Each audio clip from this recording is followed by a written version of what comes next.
framtida finnes det en gutt som heter Enneko.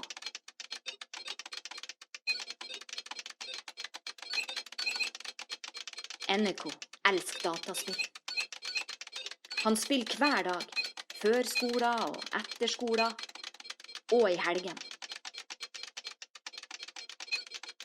Han spiller så masse at en dag bryter internett sammen.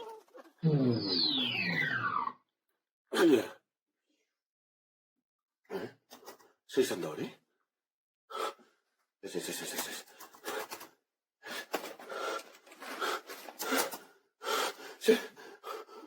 Wifi?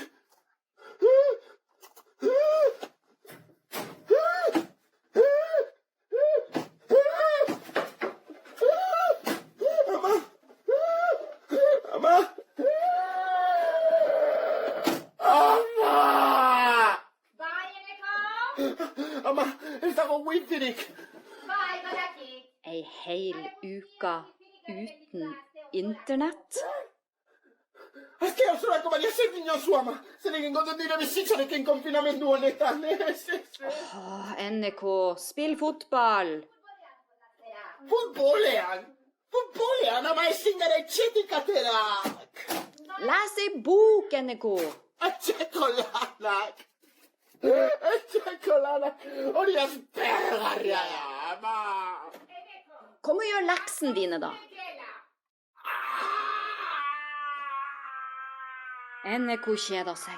Han kjeder seg så mye at han begynte å skrike.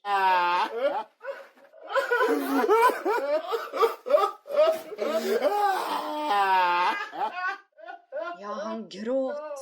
Og han gråt som en liten baby.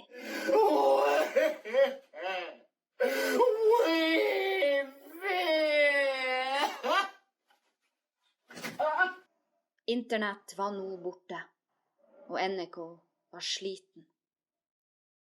Da, plutselig, begynte hodet hans å jobbe. Som om det var en gnist. Eller som om noe langsomt var i ferd med å skje. Enneko fikk en idé. Mamma mia. Ideja var ikke dukken ut. Men jeg sendte ideja. Og ideen var Ennekos idé var å få en idé. Og derfor begynte han å danse.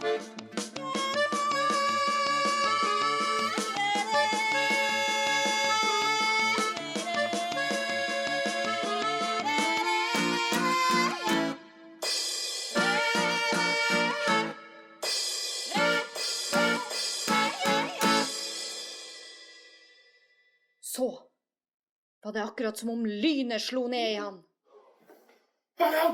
Ennekos idé var Aspergerias den servait egingodut.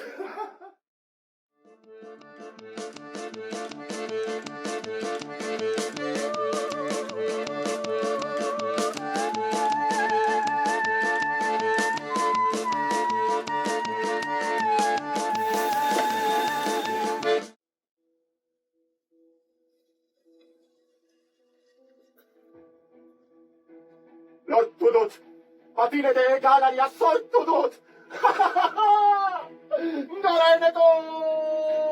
et flygende skateboard.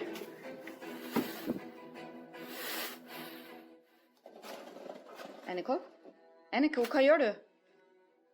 Enneko, nei. Enneko, vi er i 12. etasje. Acabo da confinamentua. Ama! Ama, egan noa. Buelta bat ematera noa. Baina, goizatzerakoan eskua garbitu, bale? Bai, noski, ama. Agur! Hau, bai, momentu historikoa. Gizaki hon amets bate realitate bihurtuko da. Zuri esker, Enneko, zuri esker. Hau, bai, jolasa. Oazen ba!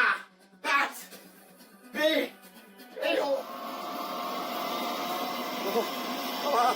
Ama, 내가 내 믿었다고. 기억나!